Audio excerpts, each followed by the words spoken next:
영적 피서를 위해서 6월 12일 주일에 한 설교 보는 말씀으로 다시 한번 성령 충만하자 하는 말씀을 전합니다. 여기에 연세가 좀 있으신 분들은 좀 공감이 갈 텐데, 제가 어렸을 때는 그때도 열대야 비슷한 게 있었나 봐요.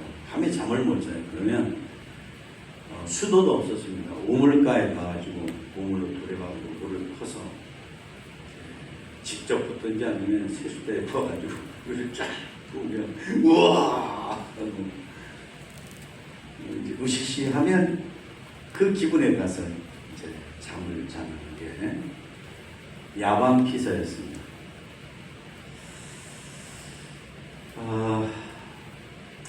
물 한 바가지면 됐어요. 지금은 아닙니다. 그때보다 훨씬 잘 살고, 좀 전에 영상 보셨죠? 에어컨도 있고, 그때는 선풍기도 없었는데요. 지금은 우리가 환경에 대해서 반하는 행동을 막 하기 때문에 결국은 지구의 온도가 지금 올라가고 있고,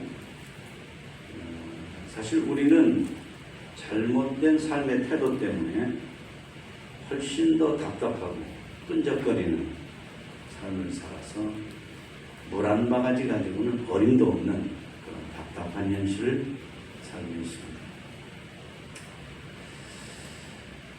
오늘 그 18절 말씀에 오직 성령의 충만함을 받아라 그 말씀을 하십니다. 왜 그러냐면, 성령 충만하지 않으면 사람들은 자아로, 자기로, 셀프로 충만하기 때문입니다.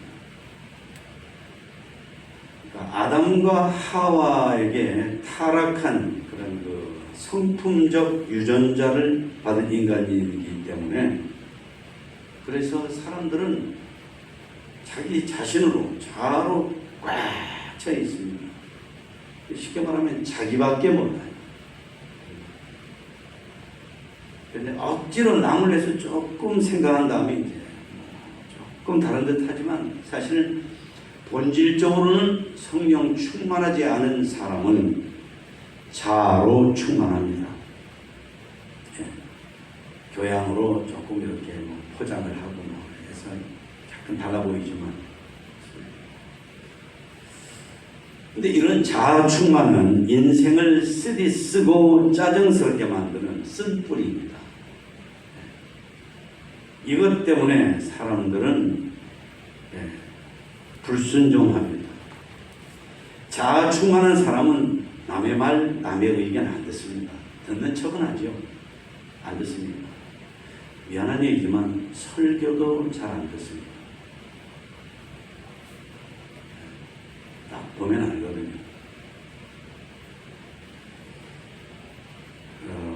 하나님 말씀, 부모님 말씀도 무시하고 살려고 합니다.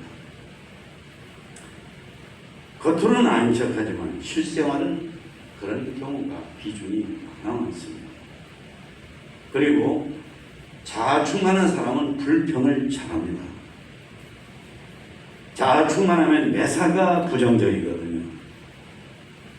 에덴 농산을 놓고도 불평을 합니다. 불평할 수밖에 없어서 하는 거라고 하면서 합니다. 가정에서도, 일터에서도, 교회에서도, 사람들하고 만나서도 예외가 없습니다. 특히 이상스럽게 창피하지만 우리나라 사람들이 그 정도가 심합니다. 아까 보셨죠? 미국 사람이 미국에 살고 있는 우리나라 교포가 깜짝 놀랐는데 우리나라가 너무 잘 산다는 것, 더 깜짝 놀란다는데, 그건 뭐냐면 미국 사람보다도 더 잘 사는 우리나라 사람들이 지옥에 살고 있는 것처럼 불평한다. 이게 우리 현실입니다. 아니, 우리라는 말로 나를 숨기지 말고 이게 우리들 각자의 모습입니다. 내 모습입니다.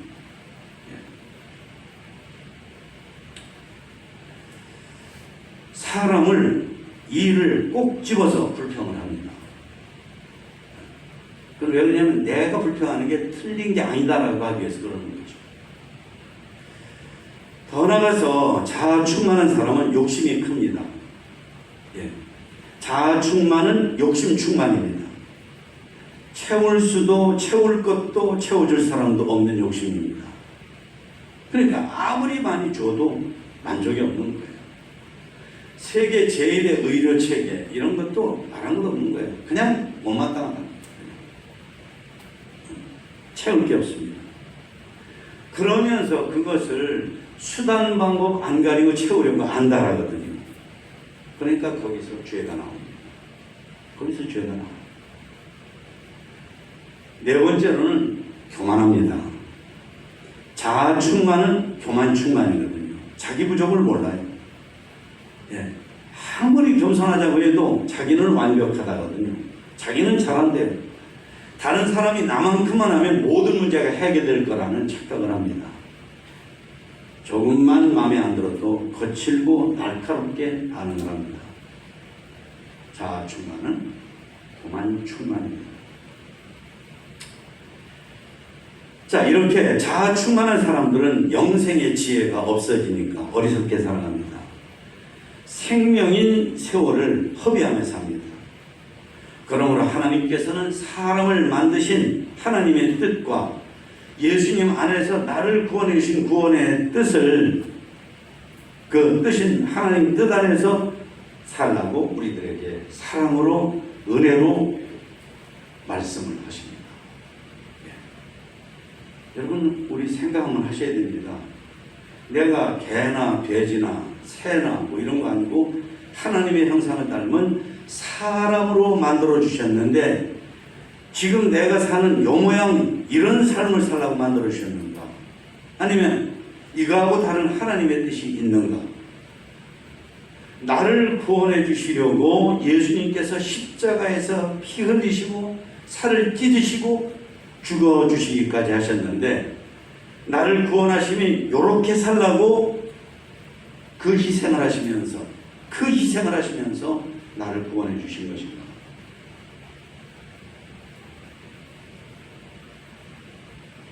신앙적으로 나 자신을 성찰하셔야 됩니다. 자아 충만한 사람은 자기 위주여서 요즘처럼 날씨가 무더우면 더더욱 심하게 짜증을 내고 다른 사람을 인생을 짜증스럽게 만들어 버립니다. 자칫 그런 짜증은 커다란 불행으로 산불 퍼지는 것보다 더 무섭게 퍼집니다. 산불은 우리 마음을 못 태웁니다. 우리 인격을 못 태웁니다. 우리 신앙을 못 태웁니다. 근데 자아 충만한 사람의 이런 모습들은 다른 사람의 영혼을 태우고 인격을 태우고 그나마 반딧불이만한 신앙을 태워 없애버립니다. 멀리할 사람입니다. 너와 나의 영혼을 태우는 산불입니다. 근데 하나님은 우리들에게 이렇게 자아 충만한 우리들을 향해서 성령 충만하라고 하십니다. 왜냐하면 성령 충만하면 사람이 달라져 버립니다. 마치 새로 아기가 하나 태어난 것처럼 사람이 완전히 달라집니다. 나무를 톱으로 썰면 모양은 달라요. 여전히 나무죠. 근데 나무를 불로 태워버리면은 그러면 나무가 아닌 재가 돼버립니다. 재가. 그것처럼 성령 충만하면 사람이 달라집니다. 정말 달라집니다. 그러니까 내가 예수를 오래 믿었는데도 교회를 오래 다니는데도 내가 왜 뭐 이 모양인가? 만약에 우리가 정말 진실하게 나 자신 보면 내가 왜 이 모양이지 할 수가 있는데 그건 왜 그러냐면 성령 충만하지 않고 유리알을 물속에다 집어넣어도 물 한 방울도 안 들어가는 것처럼 내가 신앙생활이라고 하는 어항 속에 들어왔지만 물 한 방울 들어가지 않는 자아 충만으로 신앙생활을 하기 때문에 내가 이렇구나 하는 것입니다. 하나님은 사람을 하나님의 형상으로 만들어 주셨습니다. 창세기 1장에 보면요. 그런데 사람의 모든 것이 하나님을 닮은 거죠. 그런데 하나님을 닮은 요소 가운데에서 가장 아주 놀라운 것이 뭐냐면 우리의 영혼입니다. 동물도 팔은 있어요. 동물도 위는 있고, 동물도 심장은 있고, 동물도 생각은 있고, 예, 동물도 IQ가 있어요. 그런데 동물에게는 영혼은 없습니다. 그러니까 하나님의 형상을 닮은 가장 놀랍고 뚜렷한 특징이 뭐냐면 영혼입니다. 그러니까 이 영혼은 뭔가로 채워져야 돼요. 뭔가가 다름 아니라 하나님으로, 성령님으로 이렇게 모셔서 채워져야 되는데 여기에 귀신이 들어가면 난리가 나는 거죠. 요즘에 새벽기도 시간에 마가복음 말씀을 우리가 쫙 보고 있는데요. 거기에 보면 귀신 들린 사람을 고쳐주시고 쫓아내시는 예수님이 하시는 일이 많아요. 네. 사람의 영혼에 귀신이 들어가면 인생은 다 망치는 겁니다. 다 망가져요. 네. 어떤 때 가만히 있어봐. 오늘 내가 왜 그랬지? 내가 왜 이렇게 거짓말했지? 내가 왜 이렇게 이중인격을 썼지? 내가 왜 이렇게 욕심을 부렸지? 여러분 그때 머리털이 쭉 뼈다야 됩니다.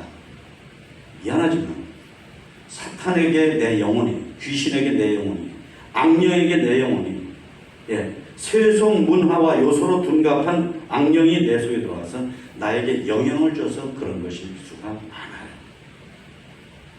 예.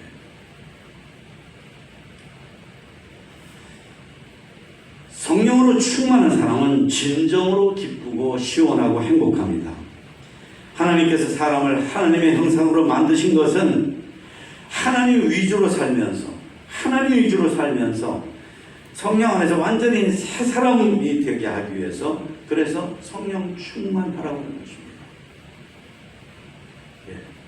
나무를 톱으로 쓴 것처럼 모양은 좀 바뀌었지만 여전히 나무인 것처럼 우리가 인생을 살라고 신앙생활을 하라고가 아니라 나무를 풀로 태워서 재가 된 것처럼 완전히 변화가 돼가지고, 변화가 돼서 정말 행복하고 정말 시원하고 정말 만족한 그런 우리가 되라고 하나님께서 우리에게 자아 충만해서 성령 충만해라 하고 말씀을 하시는 것입니다.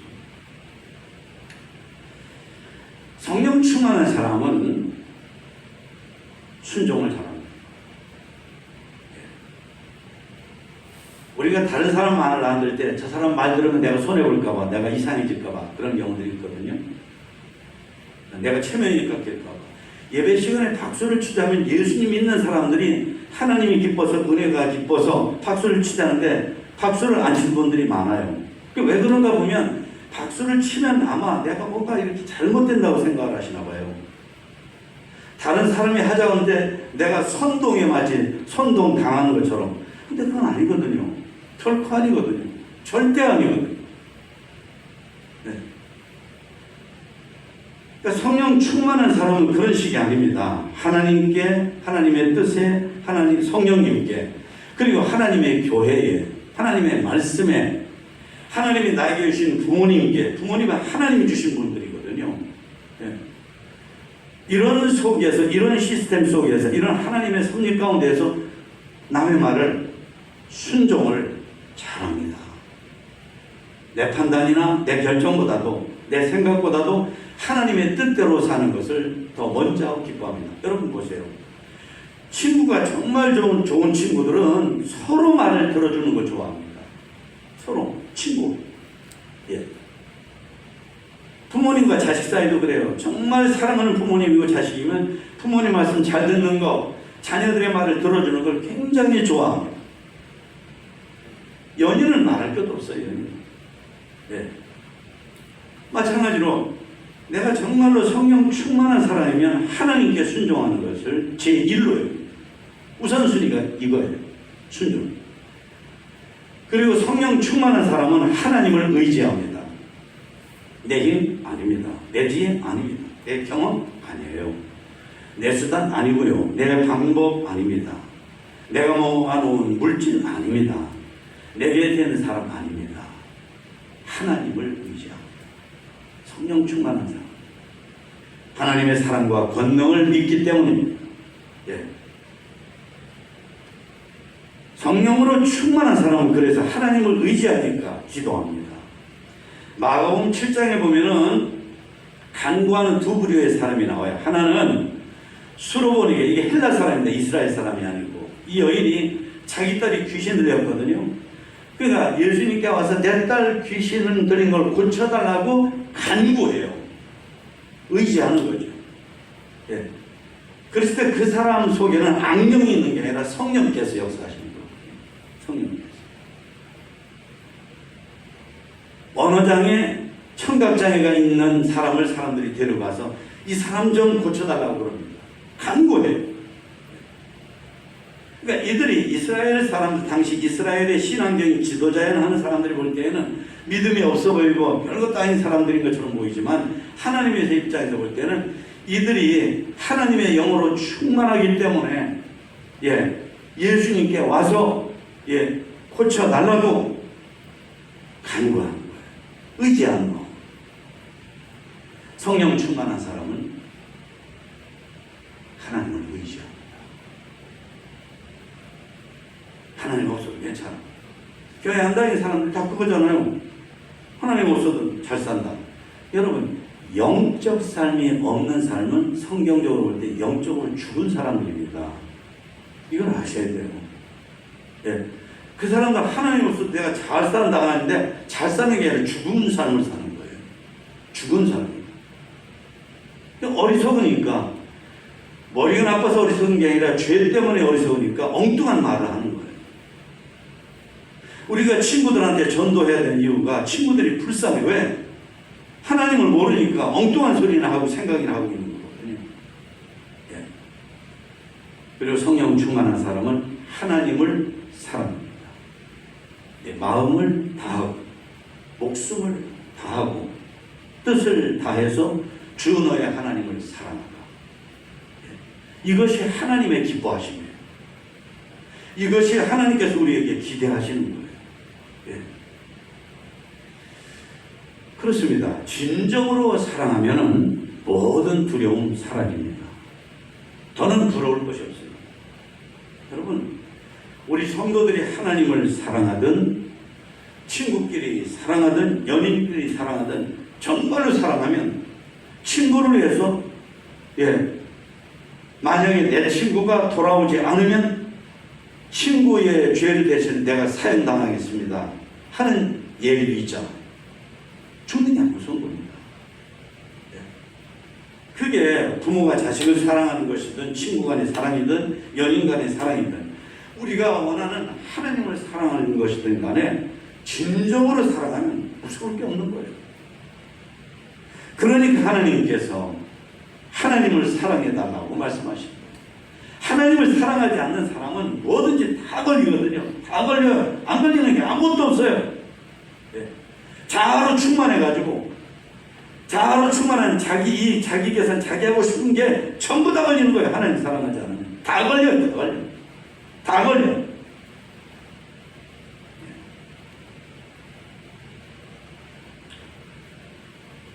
그러니까 성령 충만해서 하나님을 사랑하면 사는 힘, 사는 시원함, 사는 기쁨이 넘칩니다.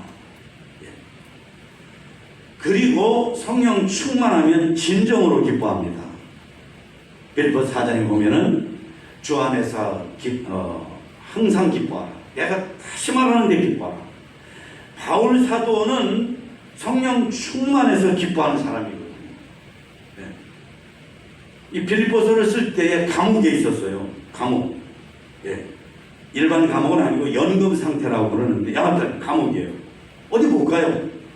못 가요. 꼼짝 못해요. 그런데도 감옥 안에 있는 사람이 밖에 있는 사람한테 저렇게 말합니다. 내가 주 안에서 항상 기뻐하라. 내가 다시 말하는데 기뻐하라. 근데 이 기쁨이 어떤 기쁨이냐면 영혼 깊은 데서 느끼고 간직하고 누리는 기쁨입니다. 성령 충만한 사람은 세상적인 기쁨이 점점 시시해집니다.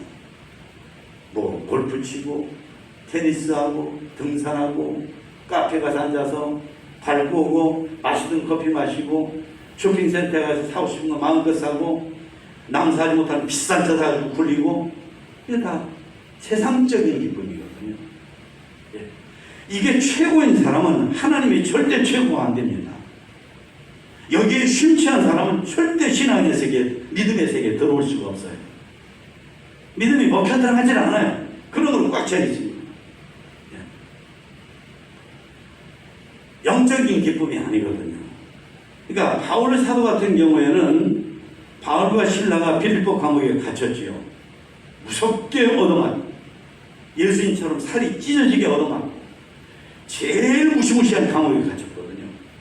그런데도 찬송하고 그런데도 기뻐하고 그런데도 감사하고 그런데도 즐거워해요. 왜죠? 영원히 기뻐해요. 영원히.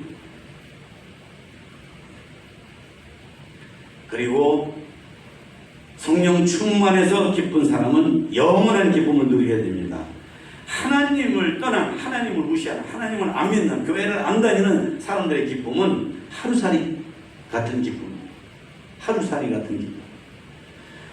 근데 성령 충만한 사람은 영원하신 하나님을 상대로 하는 거니까 영원하신 하나님이거든요. 그러니까 기쁨도 영원한 것입니다. 주 안에서 기뻐하라는 말씀은 주님 주시는 영원한 기쁨을 누려라 하는 말씀입니다.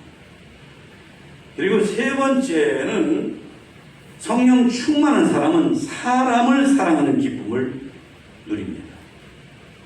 하나님이 사람을 만들 때에 진실한 사랑을 하면은 기쁜 존재로 만들어 주셨어요.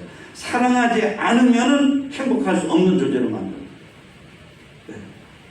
그러니까 변하지 않는 진실한 사랑,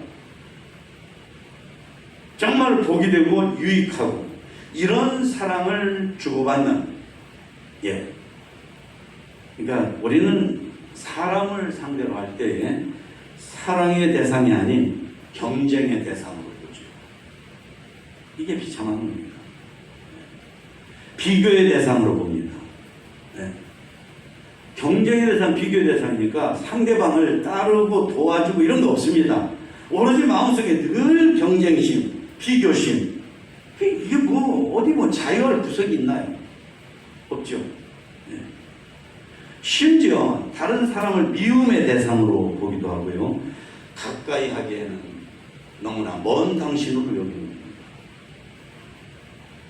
그러니까 언제 한번 진실한 사랑을 하지 못하고 인생을 살다가 죽는 거예요. 언제 한번 진실한 사랑을 못해요. 자아 충만해서 나한테 곱신곱신하고 이런 사람들, 그런 사람만 좋아하다가, 그러니까 이건 하나님하고는 전혀 상관이 없는, 자아 충만하니까 자기 만족을 해서 사랑도 하는 거예요.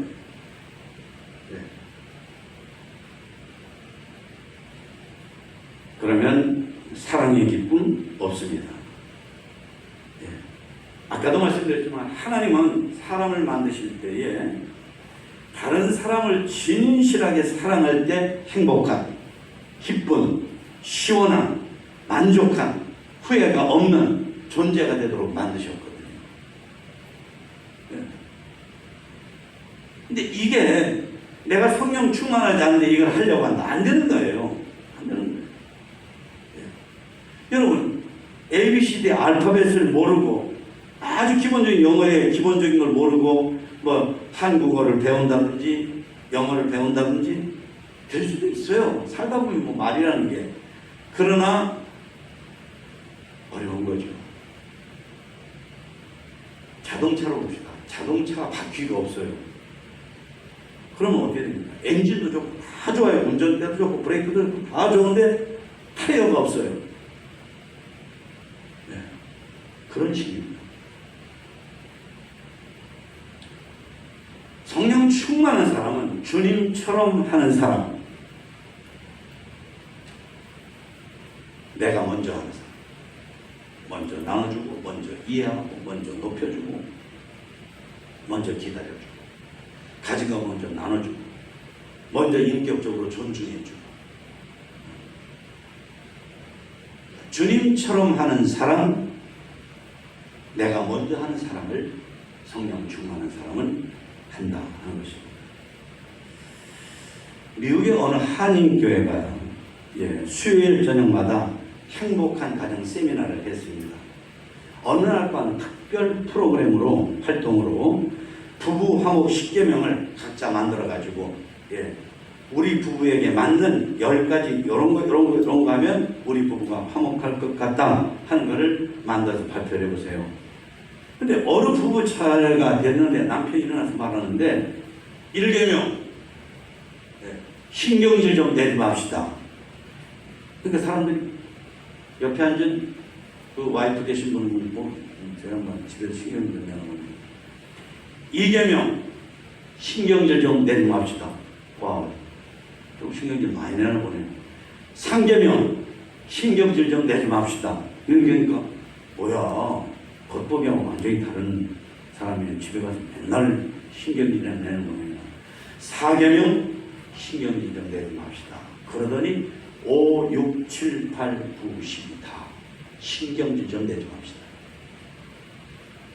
하하, 저 부부 오늘 저녁 이거 참 잘 보내기 틀렸구나 생각했는데 나중에 그 남편분이 한 얘기가 집에 갔는데 분위기가 쌩하더라는 거예요. 집에 가더니 부부가 잠자는 방으로 하더라고 애들 방으로 싹 들어가서 이거 큰일 났다. 그런데요, 몇 년 후에 그 교회 목사님이 다른 데 교회로 임지가 바뀌어서 가셨다. 몇 년 후에 이들 부부를 만났는데 웬걸 달라졌더래요. 아주 화목한, 아주 사이가 굉장히 사이가 좋은 부부가 됐더라는 거예요. 어떻게 된 거냐 했더니 그때 목사님께서 시키신 그 부부 화목한 부부 10계명 있잖아요. 그날 그 일이 있은 다음부터 내가 그전까지는 내 마음의 수가 틀렸다 하면 내 남편이나 사람들 앞에서 내 성질을 그때마다 드러내고 교회 가서는 체면 때문에 조금 이렇게 참고 이랬는데 그때부터 내가 애들 방에 들어가서 밤새도록 기도하고 내가 답답하고 내가 화딱지나고 내가 신경질이 나고 내가 억울하고 이랬을 때면 골방에 가서 교회에 가서 하나님 앞에 주님 주여 도와주세요. 성령이여 도와주세요. 성령님 나를 좀 도와주세요. 나를 거듭나게 해주세요. 내가 이러지 않게 해주세요. 내가 이 교회를 뭐합니까? 내가 자꾸 이러면 그랬더니 제가 성령 충만한 사람이 되고 하나님의 은혜를 아는 사람이 되고 은혜 안에서 살으니까 오늘의 제가 됐습니다. 옆에서 그것을 바라보고 있는 남편을 보는데 세상 행복한 남자더라는 거예요. 세상 행복한 남자. 자기 아내가 그 간증을 하는데 옆에서 이렇게 보고 있는데 그래서 목사님이 야, 이게 천국이구나. 이게 천국이구나. 한 사람이 달라지면 이렇게 달라지는구나. 가정이라는 기본적인 공동체가 완전히 달라져서 천국이 되는구나 하는 것을 생각했다는 거죠. 그렇습니다. 성령으로 충만한 사람은 타고난 성품을 넘어서는 사랑을 하는 것입니다. 그리고 그것은 자기의 기쁨이 되고 자기의 시원함이 되고 함께하는 사람들을 인격적으로 분위기상으로 영적으로 시원함을 주는 정말로 영원한 피서를 인생의 삶 전체 속에 누리게 해주는 그런 것이 되는 거죠. 앞서 본 영상처럼 우리는 진정으로 기뻐할 수 있는 시대를 살고 있습니다. 제가 어렸을 때만 해도 선풍기도 없었다니까요. 냉장고는 구경도 못했어요. 텔레비? 흑백 텔레비가 제가 초등학교 3, 4학년 때 겨우 있는 집에서는 했는데 그 다음에 6학년 중학교 들어가니까 흑백 텔레비 산 집에서 동네 사람들이 다 와서 그 집이 극장이에요. 그 집이 극장. 그때 비하면 지금 이건 우리가 늘 입버릇처럼 하는 말이니까 참 웃기는 얘기지만 그저 그렇게 드리겠지만 이건 뭐 정말 천국에 사는 것처럼 살죠. 하지만 그 교포분이 보고 느낀 것처럼 그렇게 좋은 여건과 환경 조건 속에 살면서도 우리는 너무나도 쉽게 화내고 너무나도 쉽게 짜증을 내고 너무나도 쉽게 언성을 높이고 죽겠다고 하면서 정말 말 그대로 헬, 지옥에 살고 있는 것처럼 살고 있습니다. 아주 작은 불편도 도저히 견딜 수 없다는 식으로 반응을 합니다. 알량한 자존심 때문에 내가 먼저 손 내미는 것, 내가 먼저 진정 웃어주는 것, 내가 먼저 가슴을 열고 인격을 열어주는 걸 안 합니다.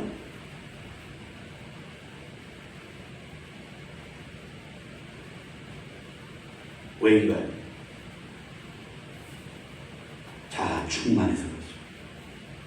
자기 충만해서 그렇죠. 아니라고 하지만 나밖에 몰랐어요. 나 위주에 내가 독사 머리가 흔드는 것처럼 말이죠. 내가 시퍼렇게 살아서 남편을 괴롭히고 아내를 괴롭히고 가족들을 괴롭히고 교회 와서 다른 사람한테 아닌 척하면서 세련되게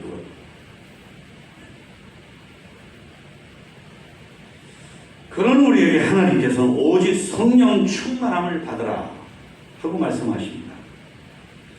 성령 충만함은 이미 말씀드린 것처럼 예수님 닮은 사람, 아니 여지없이 예수님 같은 사람이 새로 태어난 그런 존재가 되거든요. 처럼이 아닙니다. 닮은 사람이 됩니다. 예수님 닮은 사람, 예수님처럼이 아니라 예수님 닮은 사람. 완전히 사는 이유, 사는 목적, 가치관이 달라져요. 지난날에는 하나부터 천까지까지 다 나였어요. 다시 말씀드리면 아닌 척하죠. 근데 실제로는 다 나 위주였어요. 그런데 정말로 성령 충만하면 하나님 위주, 다른 사람 위주가 되는 것입니다. 자아 충만한 사람이 살아가는 모습은 술에 만취한 사람, 운전하는 것 같은 그런 것입니다. 성령 충만한 사람이 하는 인생은 아주 모범적인 사람이 운전하는 것 같은 그런 모습의 인생이다 하는 것입니다. 성령 충만한 사람은 인생의 날들을 감사함으로, 섬김으로, 사랑함으로 시원하게 삽니다. 그저 감사함. 자동차 좀 작으면 어때요? 제가 부끄러운 고백 하나 하겠습니다. 지금부터 1년 전, 1년 한 3, 4개월 전에 차를 바꿀까 했었습니다. 그런데 보니까 과거에 제가 엑셀을 탔던 때가 있었거든요. 그 엑셀 제 동생이 타던 걸 줬는데 얼마나 좋은지 여러분 이거 아세요? 휴게소 가면 휴게소 갈 때마다 닦고 그랬어요. 진짜. 엑셀을. 지금 타는 차는 엑셀에 비하면 얼마나 좋은지 몰라요. 딱 바꾸려고 보니까 이게 아닌 거예요. 이게 아니다. 이거 아니다. 왜 내가 이 차를 바꾸려고 그러지? 물론 그때 그 차를 바꾸면서 그 차는 좀 필요한 사람한테 줄 어떤 생각이 있었고 바꿀 때는 좀 됐다 싶어 그랬지만 그랬던 것입니다.